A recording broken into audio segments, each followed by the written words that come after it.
I founded Driveway Auction after working in the automotive industry, becoming a dealer and questioning the process that puts consumers at a huge disadvantage when selling their cars. The big difference between Driveway and the other services is that Driveway works for you. If you've ever tried to sell a car, you know that it's an awful process that makes you either go and meet strangers in parking lots to take test drives or sit at the dealership for hours and hours while they wear you down.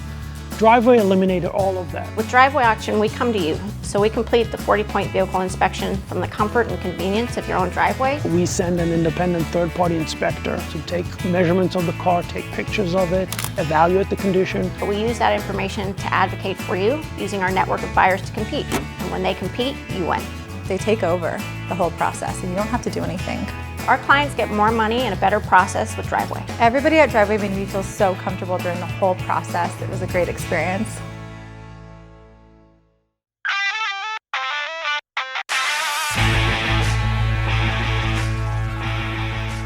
Welcome to another episode of Left Coast Sports with Jon Schaeffer, presented by Driveway Auction. At Driveway Auction, they are transforming the way individuals sell their cars. They believe the process of selling your car should be easy, intuitive, informative, and a good experience. They believe tomorrow's generation should never experience the pain of knowing you should have gotten more for your car, and they believe that both car dealers and customers can win together. Driveway Auction, when buyers compete, you win.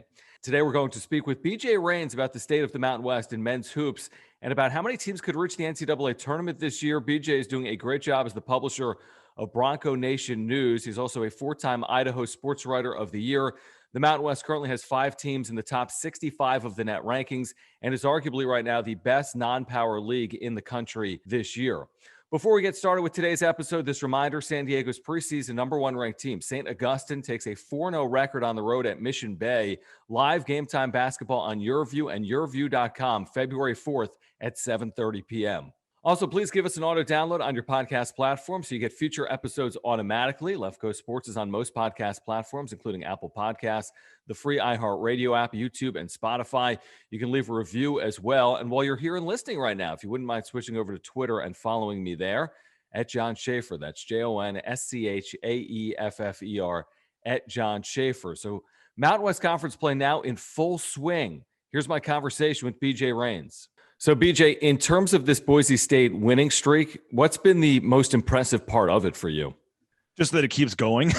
There's been like so many games where I keep thinking, okay, this will be the one it probably loses. This will be it. And then it just never is. I mean, to win in Reno and then to win at Utah State and then to win it in San Diego State. I mean, it's just incredible the way they're pulling out games. They're doing it in different ways. If they, some games are a little higher scoring. Most of them have been lower scoring and defensive battles. And I think it's just their balance. They have a different guy, it seems like, on every night that's the leading scorer. And so they're not relying on a Derek Alston like in years past to have to go score 25 points a game for them. They've got anybody of the 5 in the starting lineup that can go score 20. And I think that the balance has really helped them. And they just look like a more complete team than they've had in a long time. What do you make of the moments that Marcus Schaefer Jr. has had in consecutive games? I mean, these are some of the bigger shots you could have over the course of a decade. He's had them in back-to-back games, essentially game-winning threes on the road against Utah State and San Diego State. How amazing has that been? Yeah, how about that? Less than 48-hour span. You're, silencing the crowd in 2 of the more hostile venues in the West Coast with game-winning threes. And the Utah State one, he was 0 for 10 in the game prior to that shot. So to hit that shot was amazing. And then just that neither team could shoot or score, really in that other game on Saturday at San Diego. And for him to kind of just know he's going to get the ball, know he's going to take the shot there, and I thought Boise State had given that game away for sure. And then you come back and they tie the game on the free throws. They get the moving screen call. They get the ball back. And just to have that happen, it was just it was crazy. And he's he's been great for him and his ability to create his own shot and stuff. But I mean, yeah, you think about just big picture, like great moments you've had in your life. One buzzer beater or one shot like that would be, more than 99% of us average people will get, but they have 2 in a span of 2 in a span of 3 days to win high level college basketball Division I conference games. That's pretty special. Does it feel like this year could be different for Boise State? Because last year the team played so well, but kind of struggled down the stretch. But you think about winning at San Diego State with 42 points. I saw something on Twitter. You may have retweeted it or quote tweeted it. they're the only Division I basketball team to win a road game, scoring 42 or fewer points in the last 5 years. So does it feel like it's a little bit of a lightning in a bottle situation right now? It does seem like it does. And it seems different for a few reasons. It's so funny, though. You mentioned the 42 points. They had a game earlier this year where they lost to CSU Bakersfield 46-39. It was basically the exact same game. They just lost, but it was at home to Bakersfield. And it's just funny when you think about that game was like, one of their most embarrassing losses ever and a horrible, embarrassing game. And then you basically have another game that's exactly the same. And people are calling it like one of the greatest wins in program history or whatever. I mean, it's just crazy how quickly things change. When the score was literally exactly the same. But the thing for me is the defense. And I know, whether the defense was that great in that game by both teams or whether teams were just ice cold from the field. I think it was a combination of both with San Diego State not playing for 2 weeks. But Boise State's defense does rank in the top 10 in the country at KenPom in a lot of the numbers, adjusted defensive efficiency and, fewest 3-pointers, they allow. All kinds of numbers. And I think the defense has been great and the rebounding. I mean, those are two things that it's a cliche, coach speak, but defense and rebounding travels and they're able to overcome some of the scoring droughts they have offensively because of how good defensively they are. So like I said, they don't have to, if they have an off shooting night, it's not a guarantee that they're done like previous Boise State teams would be that would usually win, 80-75 or whatever. Now they can win a game 50-48 or 42-37 because they do play really, really good defense. And I know that, fans sometimes they want to see the offense and the dunks and all that kind of stuff. But, teams that usually do well in the postseason have pretty good defenses. San Diego State fans know all about that. So I think their defense and their rebounding are two huge things. And they just have a lot of guys that play really hard. They have a lot of guys that just seem to just give it their all, even if they're in there for 2 or 3 minutes at a time. And you put those three things together, defense, rebounding, and effort, you'll take your chances most nights with a group like that. I know it's still relatively early because some teams in this league have only played 3 or 4 conference games. But when you look at the Mountain West with 5 teams in the top 65 of the net, what's realistic for the NCAA tournament? Is it 2? Is it 3? Or is it even more? I think it's got to be at least 3, and you'd like to say maybe there's a chance with 4. The thing you just hope that doesn't happen is that everybody just kind of, beats each other up and all the numbers come down. And, if you're in the Big 12 or one of those leagues and that happens, it's like, oh, this league is great. Let's put all 8 teams in. But it happens in a smaller league and all of a sudden they all beat each other up and it's like, oh, they're not any good. Let's just give them, 1 or 2. So I hope that that's not the case. I hope that the Mountain West gets rewarded for the numbers and what they're doing. Cause it's, outside of the Power 5, it's one of the next best conferences in the country right now. And there's some metrics that even rated above the Pac-12 in terms of depth and overall ability. So it's a great conference. I think you're looking at 3 at a minimum. San Diego State's going to get in. Colorado State's going to get in. And I think Boise State, Wyoming, and Fresno are all right there fighting for spots. So I think that, Wyoming, Boise State both have a shot. Again, they play each other tomorrow night. So that's going to be a huge game in the Mountain West. And then, like I said, I hope that the teams just don't beat each other up enough to where all the numbers don't look great and then they get shut out. But I'll go at least 3, but I think the door is open for 4 still. Which team do you feel best about at this point in terms of what they've accomplished? Boise State, Colorado State, or San Diego State? I would say Colorado State just because I think they're the most complete team, but they haven't exactly, been looking great in some of their most recent games. They had they looked a little better against Air Force, obviously, but the New Mexico game was a little concerning for me. I didn't think that one was anything amazing, and they had a fairly close game with Air Force a couple weeks ago, the first time they played them. I think Colorado State's pretty darn good. I mean, I know they got blasted by 30 at San Diego State, and that was obviously very concerning.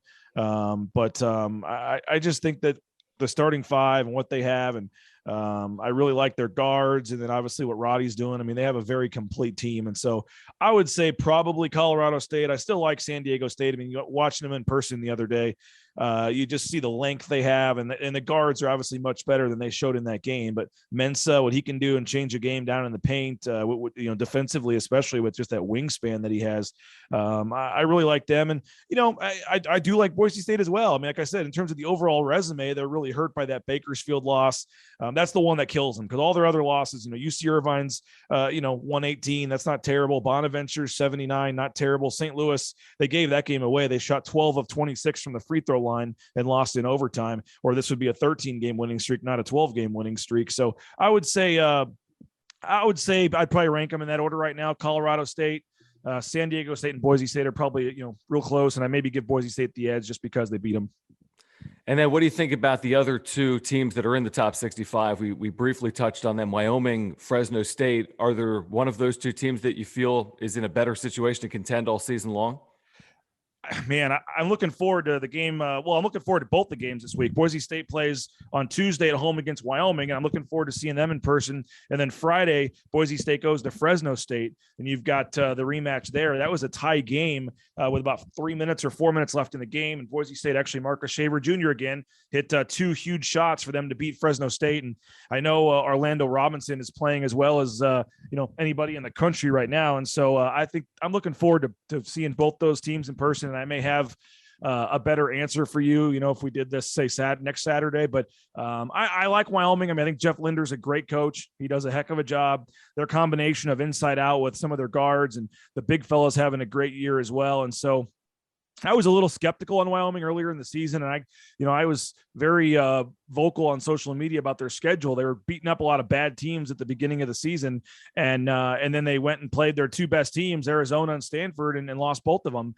And so I was really kind of curious, and I was kind of in wait and see mode on them. But they've started off conference play really well. To go win at Utah State, to win at Nevada, in a span of 2 days, were both very good wins for them. And so their schedule is obviously going to get a lot harder here moving forward. And I think that maybe the verdict is still out a little bit on them, but I think that Jeff Linder's a great coach.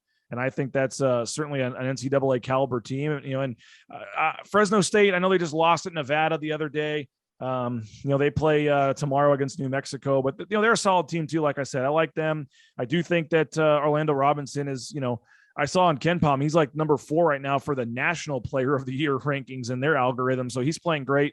And I do think Fresno's been a little bit of a surprise this year, but they're playing well. And I think they're a team also that's going to be in the mix and going to beat some teams this year. Is Nevada that team in the lower half of the division, so to speak, in the lower half of the standings that is capable of kind of wreaking some havoc on these top 5 teams?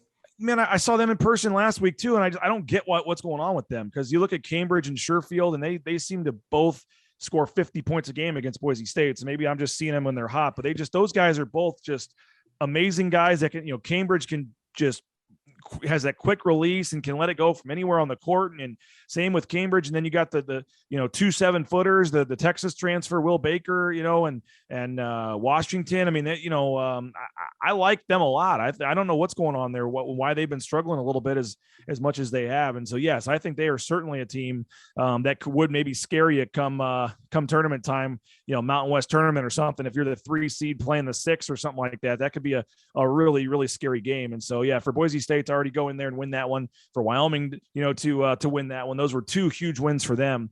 9-7. That was a nice win over Fresno State. Maybe they get going now, but they've got Colorado State coming up, Utah State. Looking at their KenPom, they're only projected to win 2 more games this year, 13-14 record. So I don't think that's going to be the case. I think they'll win a few more than that. But they're a interesting team right now because they're paying Steve Alford a lot of money, and it's not going well right now. We've seen so many teams obviously go on pause this year. Boise State is one of them. San Diego State is another one of them. Do you believe that all of the games that were postponed will eventually be made up in the league, or could we see a scenario where not all teams play all 18 conference games? Well, I don't know if everyone's going to play 18 conference games, but I think they're going to do their best to make sure the Colorado States of the world, San Diego States, Boise States, Wyoming's, Fresno's all play each other twice. I mean, I don't think that would be fair in terms of deciding the league race if some of those teams only played them once. And I also think it would help the computer rankings and the quad victories and all that stuff to try to boost the NCAA tournament. I mean, last year you had Boise State have to make up a game against Fresno, who was like, 175th or whatever. That didn't make any sense. I don't think you'll see them making up, a game if they have to squeeze in a Boise State San Jose or a game like that this year, or a New Mexico. I could see a game like that not getting made up. I know Colorado State has a game against New Mexico, like, for example. If they had to pick one or the other, they're going to make up the Colorado State Boise State game, not the Colorado State New Mexico game. So I think they're going to try, now that they've kind of set this precedent where you only have to have 1 day off before you can play a game. They're kind of they can kind of squeeze in a lot of these games. There's a lot of weeks where teams were playing Tuesday, Saturday, and now they can throw in a game on a Thursday. I mean, we would have never, never would we have thought, 3 and 5, 3 games in 5 days. Now pretty much every team's having to do that. Boise State had to play at Utah State on a Thursday and then at San Diego State on a Saturday. So if they're willing to schedule that for a team like Boise State, there's no reason why you're not going to see some shoehorning of these other games. And I'm surprised we haven't seen more announcements, to be honest, about games already being rescheduled. I know they're working on them, but I think they're kind of just going 1 week at a time with all these COVID pauses. They may tentatively have dates for some of these games, but they're just going to wait till they get a little closer to see if that's the case. Because if there is another team that pops or whatever, they can just move games around. But I think they're going to do their best to get some of these games made up, because it would only be fair. It wouldn't be fair, for example, if Boise State went to Colorado State, but then they didn't get to play Colorado State in Boise this year. So I think they're going to do what they can to make all these up. Before I let you go, I wanted to ask you about the state of the college football playoff and really conference realignment in general. And we've heard so much about the possibility of this expansion going from 4 teams to 12 teams. How do you think a potential expanded playoff impacts schools like Boise State or San Diego State long-term with their conference? Yeah, I mean, certainly you'd like to see you'd like to see everybody get a chance. And I've been saying that for a while. And who knows, you saw what Cincinnati did. It didn't go great against Alabama, but you know what? For a lot of these teams, they start their season knowing they pretty much have no chance no matter what. And I'd like to have there be a spot. I mean, even like you look at the conference basketball tournaments, you could have a horrible year. And if you win your conference tournament, you're going to the big dance, and going into the season, San Jose State or New Mexico, as bad as they are, they can have that realistic dream of, if we win our games, we can play ourselves into the tournament and we can win it all. I mean, in college basketball, every team starts with a realistic dream of making the tournament and winning it. And you don't have that in football. You have very few teams outside of the Power Five that legitimately can say when the season starts that they have a chance, even if they win all their games. And so whether you do something with whether you do a 16 team tournament and you give all 10 conference champions in plus 6 at-larges, or whether you keep it at 12 and do the, 8 automatics for, whatever. But I think that the group of 5 needs some sort of automatic spot. If they go to 8, or 12, if it's 8, I'm fine with the 5 Power Fives, the 1 group of 5, and 2 more. If you want to do that, that's fine. If you're in the Power 5 and you didn't win your league, you still can be one of the next 2 and get in. So the SEC could still get 2 and even 3.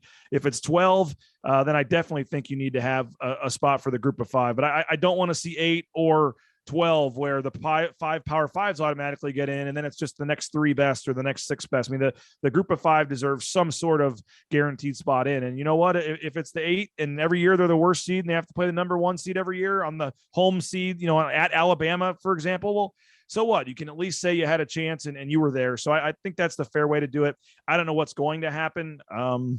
Probably it sounds like nothing while this contract's going on, because at that point you don't have to have right now, I guess, to change it, you have to have a unanimous vote. And once you get to the new, bargaining agreement, you just have to have the majority or 2/3 or whatever. So even if an ACC or somebody doesn't want to do it, they can overrule them in a couple of years here. So it'll happen at some point. I think 12's good. I mean, I think more is better. I don't understand why it needs to be such a small thing. And people say it devalues the regular season and the bowl season and all this stuff.